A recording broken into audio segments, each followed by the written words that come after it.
What is up, Xaliter here. The Wild Hunter skill tree is a great pick for archer and tanky builds. The Wild Hunter trainer is located in Berg, right next to the southern entrance. Here, I'll go over all the perks of the Wild Hunter skill tree.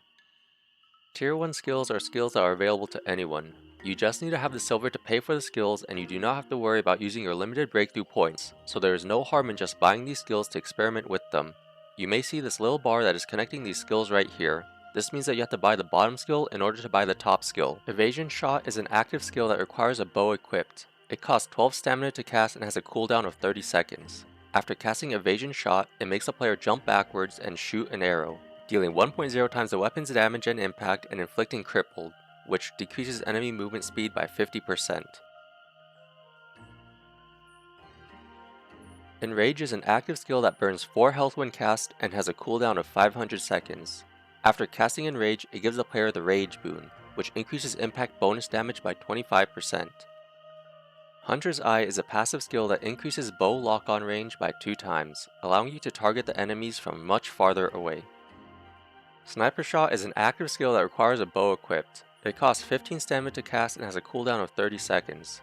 After casting Sniper Shot, it launches a long-range sniper shot with a long windup, dealing 2.5 times the bow's damage and 3.0 times the bow's impact.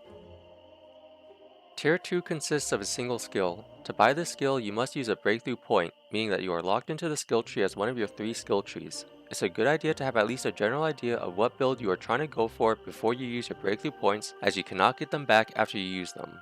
Survivor's Resilience is a passive skill that increases maximum health by 40. This skill is a great bonus to have as it increases your survivability, especially if you're going for a tanky build with high resistances.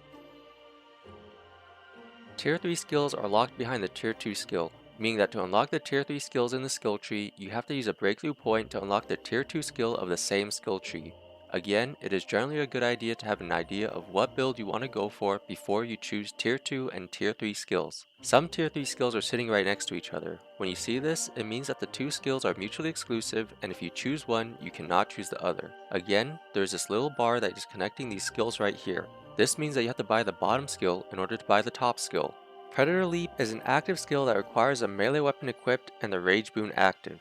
It costs 13 stamina to cast and has a cooldown of 40 seconds. In terms of durability, it costs 5% of the weapon's durability plus an extra 5 durability per hit. After casting Predator Leap, it performs a leaping attack that crashes onto the ground with AoE damage, dealing 1.5 times the weapon's damage and 2.0 times the weapon's impact. Piercing Shot is an active skill that requires a bow equipped. It costs 15 stamina to cast and has a cooldown of 30 seconds. After casting Piercing Shot, it launches a bow attack that pierces through enemies, dealing 1.5 times the bow's damage, 0.5 times the bow's impact, and inflicting extreme bleeding, which deals a percentage of the enemy's maximum health as damage per second. Feral Strikes is an active skill that requires a melee weapon equipped and the Rage boon active. It costs 10 stamina to cast, consumes the Rage boon, and has a cooldown of 8 seconds. In terms of durability, it costs 3% of the weapon's durability per hit.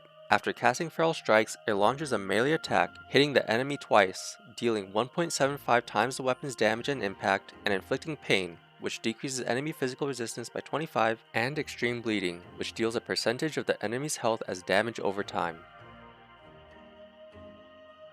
In my opinion, the Wild Hunter skill tree is a must pick for archer builds and a great pick for tank builds. The Wild Hunter skill tree can be used for both melee and archer builds, but for melee builds, it may be a good idea to use high durability weapons or SAR weapons to make up for the high durability costs of the melee skills. I hope you found this video informative. If you are thinking about making different builds in Outward, click on the info card for a build calculator that you might find helpful. Otherwise, I'll see you later.